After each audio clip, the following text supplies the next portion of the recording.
Olá, minha Paraíba, muito boa tarde. Segunda-feira, dia 18 de abril de 2022, nós estamos ao vivo, começando mais uma edição do seu Rede Verdade, dentro da programação da sua TV Arapuã. Você que vai acompanhando aí toda a programação da TV Arapuã.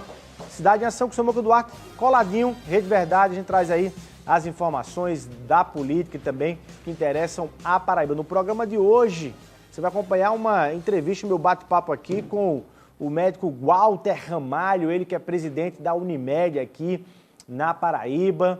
Vem trazer aqui as informações do atual quadro, inclusive num dia após o ministro da Saúde, Marcelo Queiroga, anunciar aí o fim da emergência sanitária aqui no Brasil em relação à Covid. Vamos analisar também os reflexos dessa decisão por parte do Ministério da Saúde. Eu trago também informações daqui a pouquinho da programação do São João de Campina Grande, em função dessa vitória, né, que estamos conquistando em relação à Covid. São João também permitido lá em Campina Grande. Deixa eu cumprimentar meu entrevistado, meu convidado de hoje, Dr. Walter Ramalho. Muito boa tarde, seja muito bem-vindo mais uma vez aqui no Rede Verdade.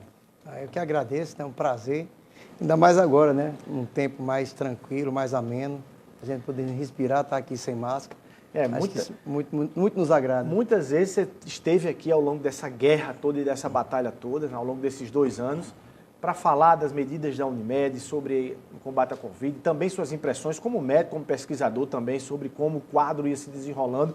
E hoje, dia 18 de abril de 2022, você volta aqui. Qual é o quadro e o cenário que você traz para a gente em relação à Covid, em relação a partir do Hospital da Unimed, enfim, da própria Unimed? É sempre bom, né, Luiz? Eu sempre coloquei aqui que as nossas estatísticas, as nossas aferições, avaliações e também os nossos anúncios sempre se baseavam nos dados estatísticos restritos à carteira da Unimed de João Pessoa, que tem 160 mil usuários, mais 50 mil de intercâmbio. Ou seja, era uma amostra importante, mas não respondia pela totalidade do Estado, né? Até que representa em torno de 25% da população de João Pessoa. Mas sinalizava. Mas o que aconteceu é que durante toda a pandemia, tudo que nós, de fato, anunciamos aconteceu, né? Então, quando ia piorar, quando ia melhorar, a evolução, as orientações. Até agora mesmo, quando lançamos um vídeo, um questionamento, porque a gente já ia com mais de 30 dias aí sem nenhuma internação Covid. Então, a gente anunciou que era um momento em que a gente aguardava já uma mudança de status da Covid, de uma doença epidêmica, né, de surto, de um número elevado de casos simultâneos em uma determinada região, para caminhar para um modelo que a gente chama de endemia, são casos habituais. Então, a gente entende que a Covid caminha nesse sentido e lá na Unimed de João Pessoa, a gente mantém uma área estruturada, algum eventual suspeita, a gente sempre vai usar não só o nosso painel viral para tipificar qual é a razão que o paciente está se internando, aquele quadro respiratório se representa qual vírus específico ou eventualmente bactéria, e a internação ela é feita baseada nisso, mas a gente realmente não tem mais montado em funcionamento aquela estrutura que foi usada na Covid. Ao contrário, viramos a chave, estamos com mais de 30 dias sem internação nenhuma. Zero, nem na enfermaria, zero, em canto nenhum. Nada. Em canto nenhum. Alguns atendimentos de síndrome gripal aparecem, com atendimento geralmente ambulatorial, com um número muito pequeno, em torno de 2% de positivação. Então, quer dizer, é um cenário muito favorável. Aí não precisa raciocinar muito para dizer que foi a vacina. Zero de dúvida. Zero de dúvida. Nós estamos assistindo aqui a eficiência do nosso Plano Nacional de Vacinação. Ponto. E agora, bom, com base nisso que você está dizendo, você acha que já estava na hora, muito mais do que o ministro fez ontem, para anunciar o fim da emergência sanitária?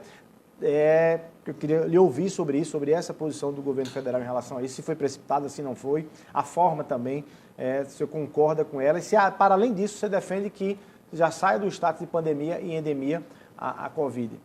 Primeiro, como eu disse, até fiz um vídeo depois da nossa anúncio, né, dessa mudança assim que a gente falou de internação zero Covid, né, a gente fez esse anúncio, gerou alguns questionamentos, e a gente diz, nós da Unimed não somos os responsáveis por decretos municipais, estaduais, federais, nem temos a pretensão de determinar, ou assim, pressionar, influenciar algum tipo de decisão. A gente toma decisões baseadas na gestão própria, né, daquela responsabilidade que a gente teve e demos conta, porque não faltou internação para ninguém, foi extremamente exitosa e ninguém discute isso, que já é de notório saber.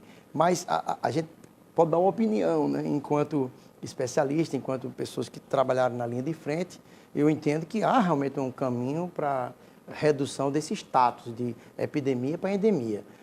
A pandemia, que é quando a epidemia ocorre no mundo inteiro, cabe à Organização Mundial da Saúde tomar essa atitude, né? Mas a nível de Brasil, os órgãos regulatórios, a vigilância, o próprio Ministério, cabe sim tomar decisões que apontem para um horizonte diferente. Eu acho que, mas a Covid acabou de forma alguma. Agora, para todo mundo andar sem máscara, as pessoas que têm uma doença, uma comorbidade importante, a orientação, a recomendação que mantém o uso da máscara. As pessoas que não têm comorbidade, aí você vê o decreto já libera a não utilização, que eu inclusive concordo. Agora, naturalmente, que se houver um surto de uma outra variante, é um outro cenário que a gente precisa sentar e estudar. Mas não há motivo agora para que você tome atitudes de restrição. Eu acho que é hora de virar a chave.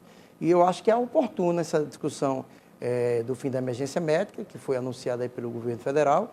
Naturalmente que vai ter que manter toda a estrutura de vigilância, tá? De acompanhamento de novos casos, de avaliação do status, diria assim, do status de capacidade em cada município, estado, enfim, de uma eventual ocorrência de uma nova variante. É importante que mantenha, como na Unimed, a gente tem estatística diária.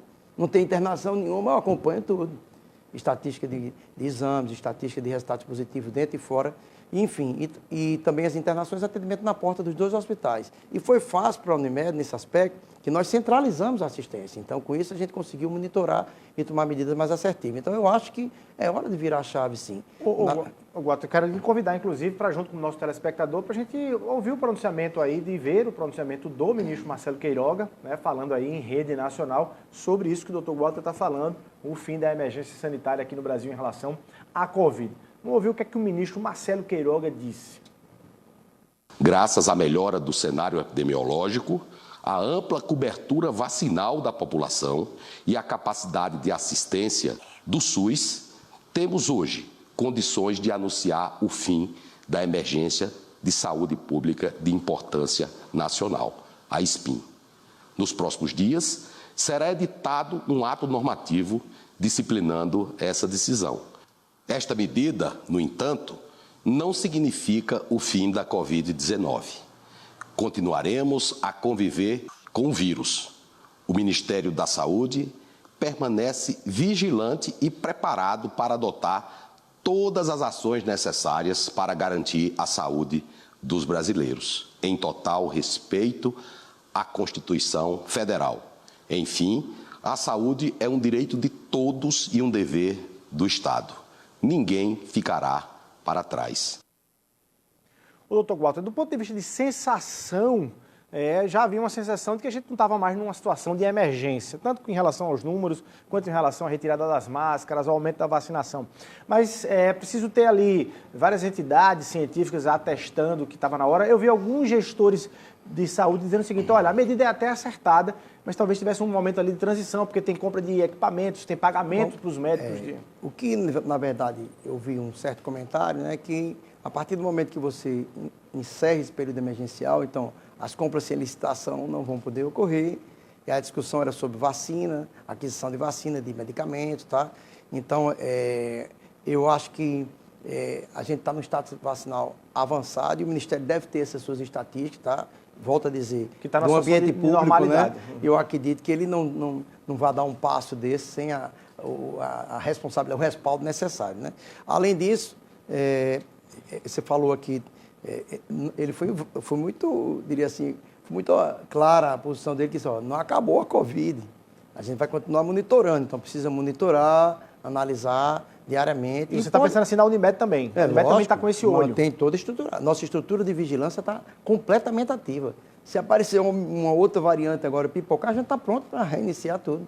Nós não estamos assim, aguardando novos tempos, não recomeçaria do zero. Se Deus quiser, não vai precisar, mas não recomeçaria do zero. A gente tem toda a estrutura montada, tudo que foi estruturado, mais do que isso, os protocolos, os profissionais que foram treinados. Treinamos 750 pessoas nessa pandemia. A gente tem uma estrutura, uma equipe excepcional.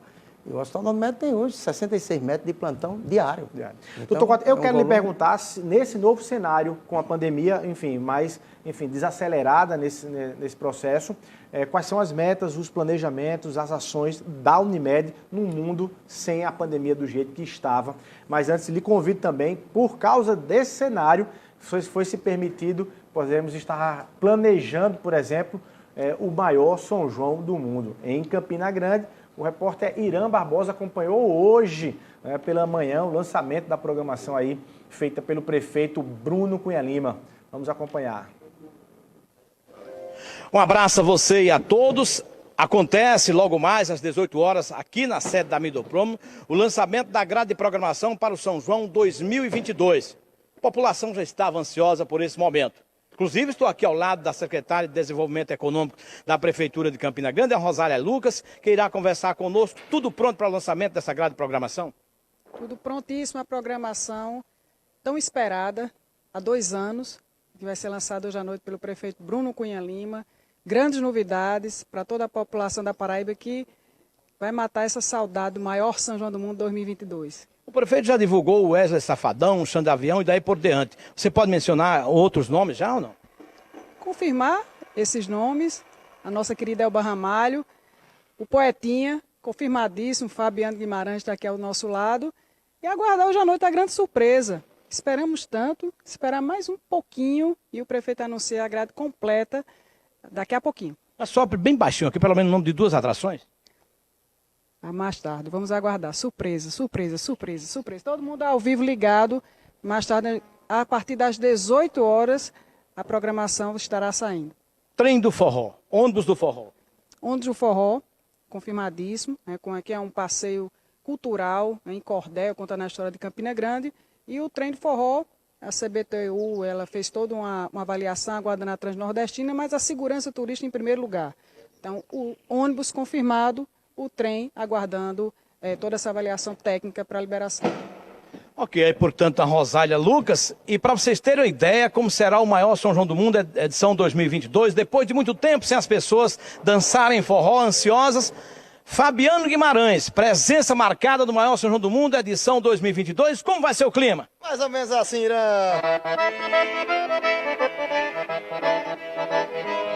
Sou um caboclo sonhador, meu senhor viu, não queira mudar meu verso. Se é assim não tem conversa, meu regresso para o brejo diminui a minha reza. Coração, tô sertanejo. Olha aí, doutor Walter, se der uma sanfona dessa, o senhor desenrola também, né? Sanfona não, mas outros instrumentos sim. Você leva também, ajuda Alguns aí, instrumentos, ajuda aí sim. o artista aí. Oh, Agora, essa festa, vamos lá, São João, muita gente. Dias depois, a Unimed lota ou não? Vamos lá, primeiro, faltou na fala de Marcelo ele complementar, que não foi a eficiência do SUS, tá? Do SUS e da saúde suplementar.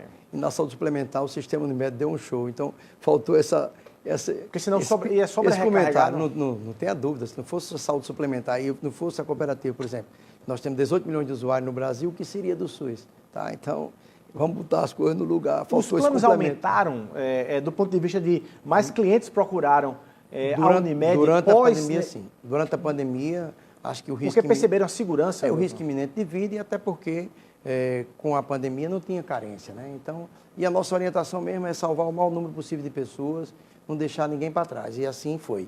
Então, eu acho que depois, naturalmente, com as restrições, e a gente houve um certo desalinhamento da economia, e aí a retenção desses usuários ficou muito difícil.